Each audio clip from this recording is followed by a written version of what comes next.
रहे मेरे मस्कन हवाली काबा, रहे मेरे मस्कन हवाली काबा, मने मेरे मदफन दियारे मदीना, बदल उला बिकमालिही कशफत तुजा बिजमालिही, हसनत जमीउ खिसालिही, सल्लु अलैहि व आलिही। मुहम्मद ने आकर कुफ्र को मिटाया, कुफ्र को मिटाकर सदाकत बताया, बलगल उला बिकमालिही कशफत तुजा बिजमालिही, हसनत जमीउ खिसालिही, सल्लु अलैहि व आलिही। अल्हम्दुलिल्लाह पाक के दरबारे लाखों की शुक्र सुजूद যে আল্লাহ রাব্বুল আলামিন আমাদের অত্যন্ত মেহেরবানি করে জুমার দিন শবে বরাতের দিন 14 ফেব্রুয়ারি আল্লাহ পাক রব্বুল আলামিন আমাদের সকলকে জুমার নামাজের জন্য কবুল করেছেন। সকলেই দিল থেকে অন্তরস্থল থেকে আল্লাহ পাকের দরবারে শুকরিয়া আদায় করি আলহামদুলিল্লাহ। লক্ষ কোটি দরুদ ও সালাম আল-কায়নাম তাজদার মদিনা সরকারে দো আলম হাবিবে কিবরিয়া আশরাফুল আম্বিয়া সাইয়্যিদুল মুরসালিন সাইয়্যিদুস সাকালাইন খাতামুন নবিয়্যিন শফিউল মুজনিবিন ইমামুল মুরসালিন সৃষ্টিকুলের শ্রেষ্ঠ মহামানব আহমদ মুস্তাফা জনাব মুহাম্মদুর রাসূলুল্লাহ সাল্লাল্লাহু আলাইহি ওয়াসাল্লাম। আজকে জুমার দিন, আজকে রজনীতে এত গুরুত্বপূর্ণ একটা রজনী, যে রজনীর ব্যাপারে আমরা সকলেই অবগত আছি। লাইলাতুল নিসফি মিন শাবান অর্থাৎ শবে বরাত, যে লাইলাতুল নিসফি মিন শাবানের ব্যাপারে আল্লাহ রাসূল সাল্লাল্লাহু আলাইহি ওয়াসাল্লামের অসংখ্য হাদিস দ্বারা প্রমাণিত।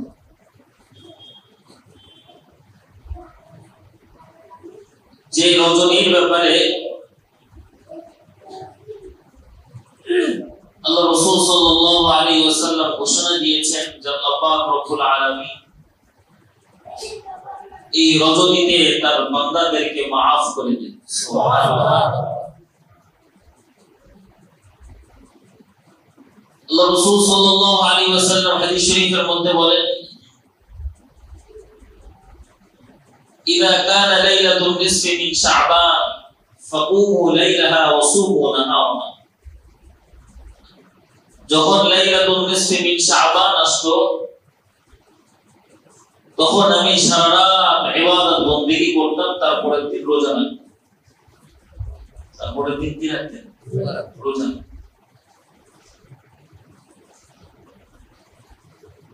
এই রজনী এত গুরুত্বপূর্ণ একটা রজনী, কিন্তু অত্যন্ত আফসোসের বিষয় আমাদের দুনিয়াবাসীর জন্য শবে বরাতের রজনী এবং ইহুদি খ্রিস্টানদের একটা কালচার 14 ফেব্রুয়ারি ভ্যালেন্টাইন্স ডে, বিশ্ব ভালোবাসা দিবস নামে একটা দিবস তারা পালন করতেছে। কথা বলে ঠিক কিনা?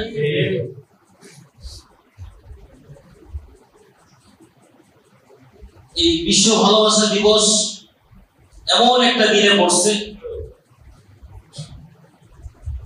যে দিনে বিশ্ব ভালোবাসা দিবস পালন করলে তার ঈমান নষ্ট হয়ে যাবে, তার আকীদা নষ্ট হয়ে যাবে, তার চরিত্র নষ্ট হয়ে যাবে, তার আখলাক নষ্ট হয়ে যাবে। কথা বলেন ঠিক কি না? এটা ইহুদি খ্রিস্টানদের কালচার। এই 14 ফেব্রুয়ারি নামক যে দিবস আমরা পালন করতেছি, আল্লাহ রাসূল সাল্লাল্লাহু আলাইহি ওয়াসাল্লাম হাদিস শরীফের মধ্যে বলেন, মান তাশাব্বাহা বিকওমিন ফাহুয়া মিনহুম, যে যার সাদৃশ্যতা অবলম্বন করবে কিয়ামতের দিন তার সাথেই তার হাসর হবে। আমি যদি ইহুদি খ্রিস্টানদের কালচার গ্রহণ করি তাহলে কিয়ামতের দিন ইহুদি খ্রিস্টানদের সাথেই হাসর হবে। আল্লাহ রাসূল সাল্লাল্লাহু আলাইহি ওয়াসাল্লাম বলেছেন যে তোমরা ফাহিশা গুনাহের কাজে তোমরা যেও না, অশ্লীলতার কাজে তোমরা যেও না। কোরআনে কারীমের মধ্যে অসংখ্য অগণিত আয়াত আল্লাহ পাক নাযিল করেছেন। আল্লাহ পাক বলেন, কুল ইন্নামা হাররামা রাব্বিয়াল ফাওয়াহিশা মা যাহারা মিনহা ওয়া মা বাতানা ওয়াল ইথমা ওয়াল বাগয়া বিগাইরিল হক ওয়া আন তুশরিকু বিল্লাহি মা লাম ইউনাজ্জিল বিহি সুলতানান ওয়া আন তাকুলু আলা আল্লাহি মা লা তা'লামুন। হে নবী, আপনি বলে দেন, ইন্নামা হাররামা রাব্বিয়াল ফাওয়াহিশা মা যাহারা মিনহা ওয়া মা বাতানা। হে নবী, আপনি বলে দেন, আমি আল্লাহ হারাম করেছি, প্রকাশ্যে হোক অপ্রকাশ্যে হোক, গোপনে হোক ইচ্ছায় হোক অনিচ্ছায় হোক, সব ধরনের অশ্লীলতাকে আমি আল্লাহ হারাম করে দিয়েছি। কে বলেছেন? আল্লাহ। কে বলেছেন? আল্লাহ। আল্লাহ বলেছেন। আল্লাহ বলেন অন্য আয়াতের মধ্যে, ওয়ালা তাকরাবুল ফাওয়াহিশা মা যাহারা মিনহা ওয়া মা বাতান, তোমরা অশ্লীলতার ধারে কাছেও যেও না, নিকটবর্তী হও না। ওয়ালা তাকরাবুজ জিনা ইন্নাহু কানা ফাহিশা ওয়া সাআ সাবিলা, তোমরা জিনার নিকটবর্তী হও না। অসংখ্য গণিত আয়াতে কারীম আল্লাহ পাক কোরআনের মধ্যে নাযিল করেছেন। কিন্তু এই অশ্লীলতা এমন ভাবে ছড়িয়ে পড়েছে গোটা বিশ্বের মধ্যে। আজ এই ভ্যালেন্টাইন্স ডে পালন করতেছে, যেটা সম্পূর্ণভাবে হারাম, সম্পূর্ণভাবে নাজায়েজ। মানে হারাম বলতে কি, স্বয়ং কোরআনে কারীমের মধ্যে স্পষ্ট আয়াতে হারাম। তো মুসলমান এই অশ্লীলতার মধ্যে আছে কি নাই? আছে কি নাই? আছে। এই ইহুদি খ্রিস্টানদের একটা কালচার। এটার উৎপত্তি কোথা থেকে? এটার উৎপত্তি হচ্ছে রোমান সাম্রাজ্যের একজন ধর্মযাজক, তার নাম ছিল হলো সেন্ট ভ্যালেন্টাইন। সেন্ট ভ্যালেন্টাইন এই ধর্মযাজক ছিল একজন খ্রিস্টান। তার গির্জায় বিভিন্ন ধরনের গোপনে অশ্লীলতার কাজ হইত, প্রেমিক প্রেমিকাদের বিভিন্ন ধরনের অশ্লীলতার কাজ হইত সেখানে।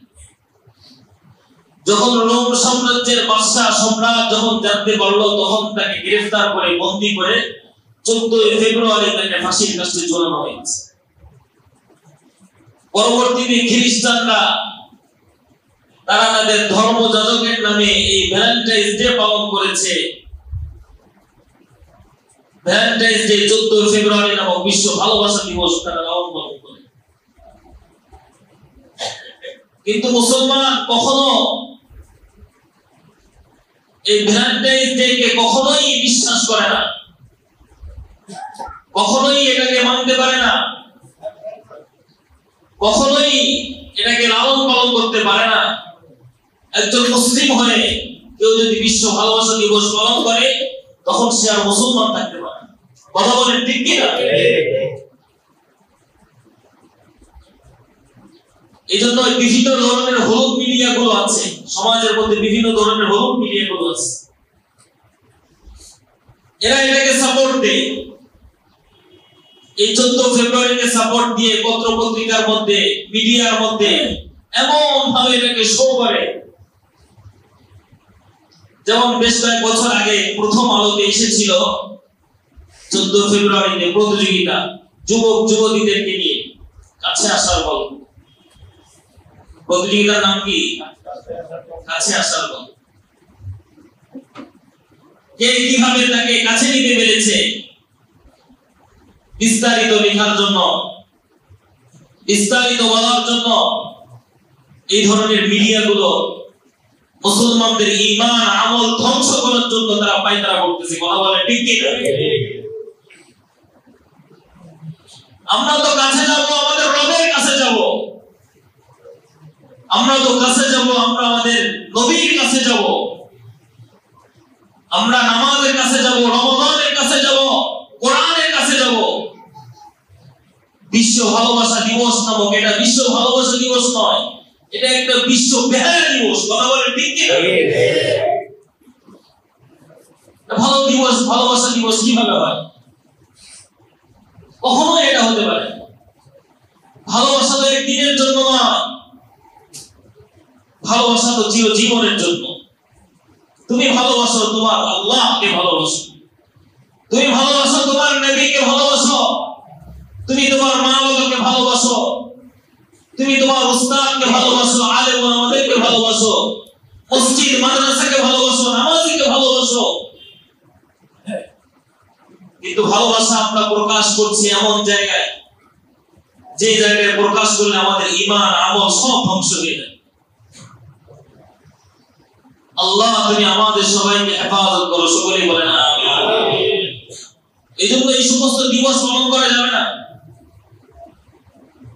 এই সমস্ত দিবস পালন করা যাবে না, কখনোই যাবে না। দেখেন আজকের খুব গুরুত্বপূর্ণ একটা রজনী আমাদের সামনে। এই রজনী এতটাই গুরুত্বপূর্ণ, হাদিস শরীফের মধ্যে আল্লাহ রাসূল সাল্লাল্লাহু আলাইহি ওয়াসাল্লাম বলেছেন, ইন্নাল্লাহা লা ইয়াত্তালিউ আন ইয়াগফিরা লিজামি'i খালকিহি ইল্লা লিমুশরিকিন আও মুশাহিন। যে নিশ্চয় আল্লাহ পাক রব্বুল আলামিন এই রজনীতে তার অসংখ্য অগণিত বান্দাদেরকে maaf করে দেন। সুবহানাল্লাহ। তবে কয়েক শ্রেণীর বান্দাদেরকে আল্লাহ পাক maaf করেন না। কয়েক শ্রেণীর বান্দাদেরকে আল্লাহ কি করেন না? maaf করেন। এর মধ্যে হলো 1 নম্বর মুশরিক, ইল্লা লিমুশরিকিন আও মুশাহিন। যারা শিরক করেছে তাদেরকে আল্লাহ পাক maaf করবেন না। এটা আল্লাহ পাকের ওয়াদা, এটা আল্লাহ পাকের ওয়াদা। যারা শিরক করেছে আল্লাহ পাক তাদেরকে maaf করবেন না।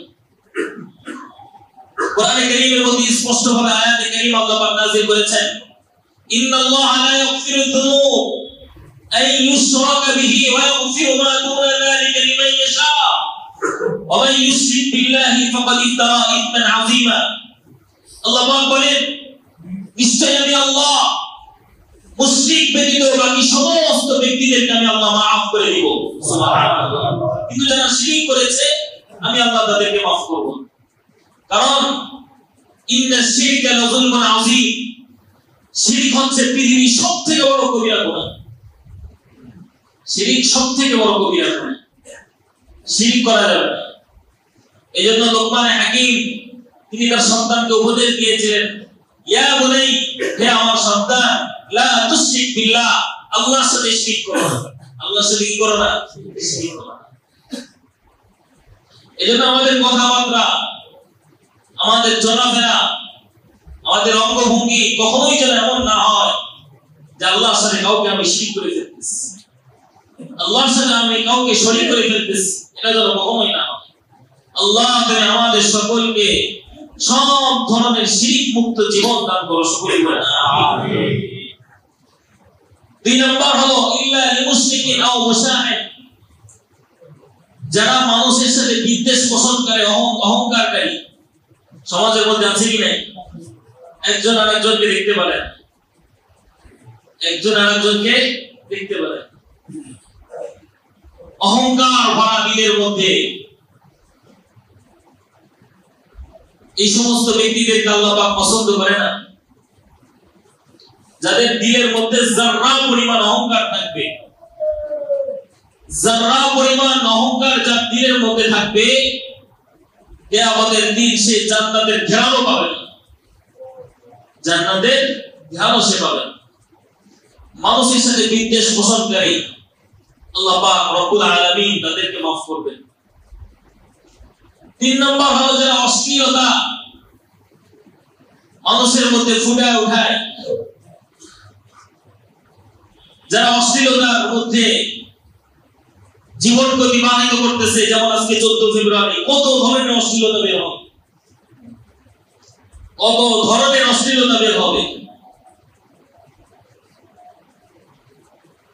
গত বছরের একটা নিউজ, এই 14 ফেব্রুয়ারিতে প্রায় 15 কোটি টাকা শুধু ফুল বিক্রি হয়েছে। কত কোটি? 15 কোটি টাকা শুধু ফুল বিক্রি হয়েছে। আচ্ছা বলেন তো দেখি, এই ফুলগুলো কি কেউ কারোর মা বাবাকে দিয়েছে? কথা বলেন, কেউ কারোর মা বাবাকে দিয়েছে? কেউ কারোর মা বাবাকে দেয় নাই। মা বাবাকে দিয়ে বলে নাই যে মা আমি তোমাকে ভালোবাসি। এই সব গুনাহের মধ্যে আমরা আমাদের জীবন বিশেষ করে দিচ্ছি। আল্লাহ রাসূল সাল্লাল্লাহু আলাইহি ওয়াসাল্লাম হাদিস শরীফের মধ্যে বলেন, সালাসাতুন ক্বাদ হারামাল্লাহু আলাইহিমুল জান্নাহ মুদমিনুল খামার ওয়াল আaq ওয়াদ দায়্যুন আল্লাযী ইউকররু ফি আহলিল খাবিস। আল্লাহ রাসূল সাল্লাল্লাহু আলাইহি ওয়াসাল্লাম বলেছেন, 3 শ্রেণীর ব্যক্তি আছে আল্লাহ পাক তাদের জন্য জান্নাতকে হারাম করেছেন। কয় শ্রেণী? 3 শ্রেণী। 1 নম্বর হলো মুদমিনুল খামার, যারা মদ পান করে। যারা কি করে? মদ পান করে। যারা মদ পান করে তাদেরকে আল্লাহ পাক রব্বুল আলামিন এই রজনীতেও তাদেরকে মাফ করবে না। এই রজনীতেও আল্লাহ পাক কি করবে না? মাফ করবে না। এই রজনীতেও যে মাফ পাবে না, সে অন্য কোন রজনীতে মাফ পাবে? যে রজনীর ব্যাপারে আল্লাহ পাক নিজেই বলতেছেন, আমি আমার সমস্ত বান্দাদেরকে এই রজনীতে মাফ করি। সুবহানাল্লাহ। সাধারণ ক্ষমা ঘোষণা করেছেন, আমি সবাইকে মাফ করে দিব এই রজনী। কিন্তু কয়েক শ্রেণী যাদেরকে আল্লাহ পাক মাফ করবে না। 1 নম্বর কি বলেছিলাম? মুশরিক। 2 নম্বর মুসলমান, অহংকারকারী, মানুষের সাথে বিদ্বেষ পোষণকারী, আল্লাহ পাক তাদেরকে মাফ করবেন না। 3 নম্বর হলো মদ্যপানকারী, যারা মদ খায়। এখন তো মদের লাইসেন্স করা মদের বিহার পাওয়া যায়। কথা বলে ঠিক কিনা? ওপেন মদের বেচা কেনা হচ্ছে। যে মদ আল্লাহ পাক রব্বুল আলামিন হারাম করেছেন। 4 নম্বর হলো অবাধ্য সন্তান। 4 নম্বর কি? অবাধ্য সন্তান। ওয়াল আaq, যারা পিতা মাতার অবাধ্য। বলেন কয়জন সন্তানের উপর তার পিতা মাতা পরিপূর্ণভাবে সন্তুষ্ট আছে?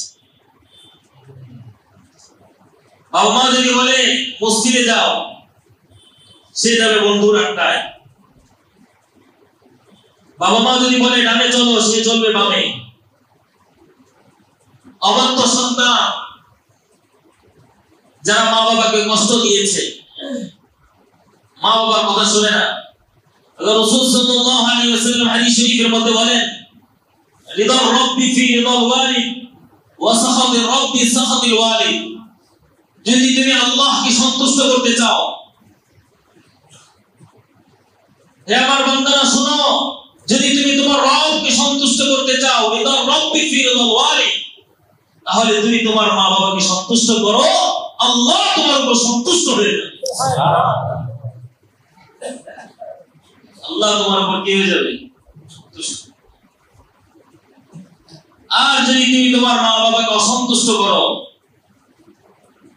তাদেরকে যদি বিন্দু পরিমাণ কষ্ট দাও, তাহলে আমি আল্লাহ তোমার উপর নারাজ হয়ে যাব। হয়তো তুমি সারা রাত তাহাজ্জুদ গুজার, হাজী সাহেব, গাজী সাহেব, অনেক কিছু তুমি, কিন্তু তুমি তোমার মা বাবার দিকে খেয়াল করো না। তুমি মা বাবার অবন্ত সন্তান। তুমি যত বড়ই পীর সাহেব হও না কেন, আল্লাহ তোমার উপর নারাজ হয়ে যাবে। কথা বলে ঠিক কি না? এজন্য মা বাবার অন্ন করতে হবে। কোরআনে কারীমের মধ্যে আল্লাহ পাক রব্বুল আলামিন নাযিল করেছেন, وَقَضَى رَبُّكَ أَلَّا تَعْبُدُوا إِلَّا إِيَّاهُ وَبِالْوَالِدَيْنِ إِحْسَانًا إِمَّا يَبْلُغَنَّ عِندَكَ الْكِبَرَ أَحَدُهُمَا أَوْ كِلَاهُمَا فَلَا تَقُل لَّهُمَا أُفٍّ وَلَا تَنْهَرْهُمَا وَقُل لَّهُمَا قَوْلًا كَرِيمًا। আল্লাহ পাক রব্বুল আলামিন বলেন, وَقَضَى رَبُّكَ أَلَّا تَعْبُدُوا إِلَّا إِيَّاهُ। প্রথমেই আল্লাহ পাক বলতেছেন যে আমার বান্দা আমার ইবাদত বন্দেগী করো। আমার কি করো? ইবাদত বন্দেগী করো। আল্লাহ পাকের ইবাদতের পরেই খুব গুরুত্বপূর্ণ কথা, আল্লাহ পাকের ইবাদতের পরেই দ্বিতীয় স্থানে আল্লাহ পাক রব্বুল আলামিন প্রত্যেকের মা বাবার স্থান দিয়েছেন। ওয়াবিল ওয়ালিদাইনি ইহসানা, ওয়াবিল ওয়ালিদাইনি ইহসান। তুমি তোমার সন্তানের, তুমি তোমার পিতামাতার উপর ইহসান করো, তাদেরকে ভালোবাসো, তাদেরকে মহব্বত করো। ইম্মা ইয়াবলুগান্না ইনদাকাল কিবারা আহাদুহুমা আও কিলাহুমা ফালা তাকুল লাহুমা উফ। তোমার আচার আচরণে, তোমার কথাবার্তায় তোমার বাবা মা যেন মুখের থেকে উফ শব্দ ব্যবহার না করে। যদি তোমার কারণে যদি তোমার বাবা মা উফ শব্দ ব্যবহার করে, তাহলে তুমি নিশ্চিত ধ্বংস হয়ে যাবে। তুমি কি হয়ে যাবে? ধ্বংস হয়ে যাবে। ফালা তাকুল লাহুমা উফ। কে বলেছে এটা? কে বলেছে? সবাই বলেন, কে বলেছে? আল্লাহ বলেছে। কোনোভাবেই যেন তাদের জবান থেকে কোনো কষ্টের ছাপ বের না হয় তোমার কারণে। ওয়ালা তানহারহুমা, ধমক দিও না। কি দিও না? কি দিও না? ধমক দিও না। তাদেরকে ধমক দিও না। কিন্তু আজ অনেক নিউজ আছে, পিতা মাতার কথা তো শুনেই না, প্রত্যেকটা কথা কথায় ধমক দিয়ে কথা বলে। বছরকে বছর চলে যায়, মা বাবার খবর নেওয়ার সময় থাকে না, মা বাবাকে দেখার খবর নাই। নিজেই করতেছে বাড়ি গাড়ি সব কিছু, মা বাবা আছে পুরো ঘরের মধ্যে, কোনো খবর রাখতেছি না। আল্লাহ তুমি আমাদের সমাজকে হেফাজত করো, সকলেই বলেন আমিন। আমরা যদি আমাদের মা বাবার অবদ্ধ হয়ে থাকি, যদি বুঝে জানেন আমার কারণে আমার মা বাবা কষ্ট পেয়েছে, আপনি এখনই মাফ চেয়ে নেন। আপনি এখনই আল্লাহ, এখনই মাফ চেয়ে নেন। আপনি যদি এই শবে বরাতের রজনীতে আপনি ক্ষমা পেতে চান, আল্লাহর কাছে যদি মাফ পেতে চান, তাহলে আপনি আগে থেকে আপনার মা বাবার কাছে মাফ চাইবেন। আপনার মা বাবা যদি মাফ না করে, আল্লাহ মাফ করবে না। আল্লাহ মাফ করবে? আল্লাহ কখনোই মাফ করবে না। এজন্য মুহতারাম হাজিরিন, আমরা আমার মা বাবাদেরকে ভালোবাসি, মহব্বত করি, তাদের সাথে উত্তম ব্যবহার করি, উত্তম আখলাক দেখাই, ধমক দিয়ে কথা না বলি, বিন্দু পরিমাণ যেন তারা দিলের মধ্যে কষ্ট না পায়। আর যদি বুঝে থাকেন আমার মা বাবা তো বেঁচে নাই, আমার কারণে আমার মা বাবা তো অনেক কষ্ট পেয়েছে, আমার মা বাবা আমার কারণে তো অনেক কষ্ট পেয়েছে, আজকে বুঝেছি আজকে শুনেছি, আজকে আফসোস লাগতেছে, কষ্ট লাগতেছে, খারাপ লাগতেছে, কিন্তু মা বাবা তো বেঁচে নাই। এখন আমাদের জন্য কি করণীয় জানার দরকার আছে কি নাই? আমাদের জন্য কি করণীয়? মা বাবা তো বেঁচে নাই, কষ্ট তো অনেক দিয়েছি। করণীয় হবে একটাই,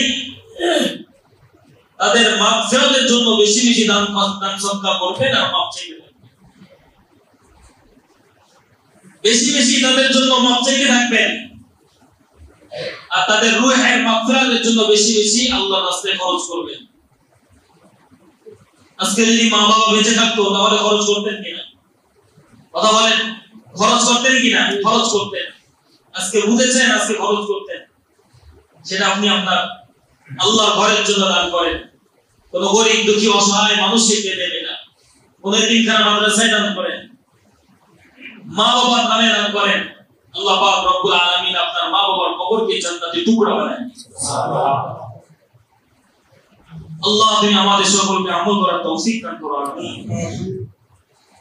৫ নম্বর হলো দায়ুস। দায়ুস কাকে বলা হয়? হাদিস শরীফের মধ্যে বলেছেন আল্লাযী ইউকিরু ফি আহলিল খুবুস, যে পরিবারের মধ্যে অশ্লীলতাকে সাপোর্ট দেয়, সহযোগিতা করে, সে হলো দায়ুস। যে পরিবারের মধ্যে অশ্লীলতাকে কি দেয়? সাপোর্ট দেয়। আল্লাহ পাক এই দায়ুসের দোয়া আল্লাহ পাক কবুল করেন না। ছেলে মেয়ে বিভিন্ন ভাবে অশ্লীলতার সাথে ঘুরে বেড়াচ্ছে, মা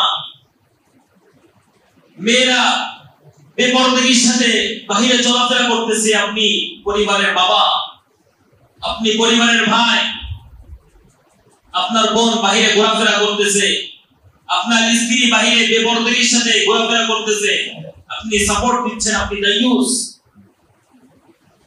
আল্লাহ আপনার দোয়া কবুল করবে না, আল্লাহ আপনার দোয়া কবুল করবে না। আল্লাহ রাসূল সাল্লাল্লাহু আলাইহি ওয়াসাল্লাম হাদিস শরীফের মধ্যে বলেছেন দায়ুসের দোয়া আল্লাহ কবুল করে না। এবার বলেন, কতজন পরিবারের মধ্যে ইসলামের সঠিক অনুসারে, দ্বীনের পথ অনুসারে পরিবারকে চালাচ্ছে? মেয়েও বেপরদেগির সাথে চলাফেরা করে, স্ত্রীও বেপরদেগির সাথে চলাফেরা করে, বাইরে ঘোরাফেরা করতেছে, কোথায় যাচ্ছে কোনো খবর নাই, কার সাথে ঘুরতেছে কোনো খবর নাই, চলতেছে তো চলতেছে, চলতেছে তো চলতেছে। আপনি তাকে সাপোর্ট দিচ্ছেন, আপনি তাকে ইশারা করতেছেন না, বারণ করতেছেন না। আপনি আপনার মেয়েকে বলতেছেন না পর্দার সাথে বের হও, আপনি আপনার মেয়েকে বলতেছেন না কার সাথে ঘুরে বেড়াচ্ছ। বড় আজকাল পরিবেশ এমন হয়েছে, পরিবারের মধ্যে বয়ফ্রেন্ডকে নিয়ে পর্যন্ত তারা আসে, বাবা মা কিচ্ছু বলে না, কিচ্ছু বলে না। আল্লাহ তুমি আমাদের সকলকে এই ধরনের নোংরামি কাজ থেকে হেফাজত করো, সকলেই বলেন আমিন। এই সমস্ত ব্যক্তিদেরকে আল্লাহ পাক রব্বুল আলামিন মাফ করবেন না। এই 6 শ্রেণীর মানুষ এই রজনীতে আল্লাহ পাক তাদেরকে মাফ করবেন না। তাহলে 1 নাম্বার কি বলেছিলাম? মুশরিক যারা, তাদেরকে আল্লাহ পাক এই শবে রাতের রজনীতে মাফ করবেন না। অহংকারী যারা, তাদেরকে আল্লাহ পাক রব্বুল আলামিন মাফ করবেন না। যারা মদ পানকারী, আল্লাহ পাক তাদেরকে মাফ করবেন না। যারা জিনাকারী, তাদেরকে মাফ করবেন না। অবাধ্য সন্তান যারা, তাদেরকে মাফ করবেন না। এবং দায়ুস, আল্লাহ পাক তাদেরকেও মাফ করবেন না। যে রজনীতে আল্লাহ পাক রব্বুল আলামিন হাদিস শরীফের মধ্যে এসেছে ينزل فيها لغروب الشمس إلى السماء الدنيا فيقول ألا من مستغفر فأغفر له ألا من مسترزق فأرزق له ألا كذا كذا حتى يطلع الفجر أو كما قال النبي عليه الصلاة والسلام।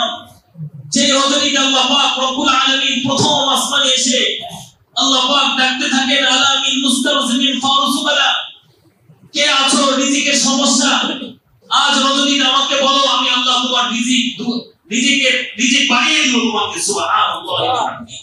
কে আছো মাফ চাওয়া, আমি আল্লাহ তাকে মাফ করে দিব। কে আছো অসুস্থ, আমি আল্লাহ তাকে সুস্থ করে দিব।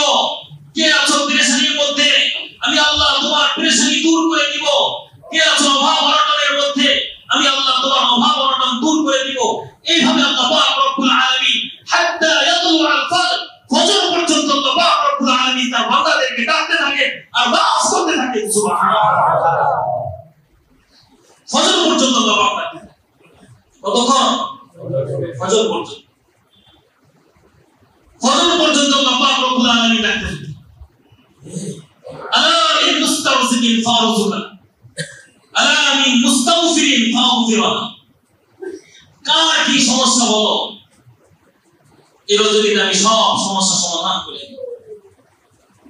এই রজনীতে আমরা ইবাদত বন্দেগী করব তো ইনশাআল্লাহ, করব তো ইনশাআল্লাহ। এই রজনীতে আমরা কি কি করণীয় আছে?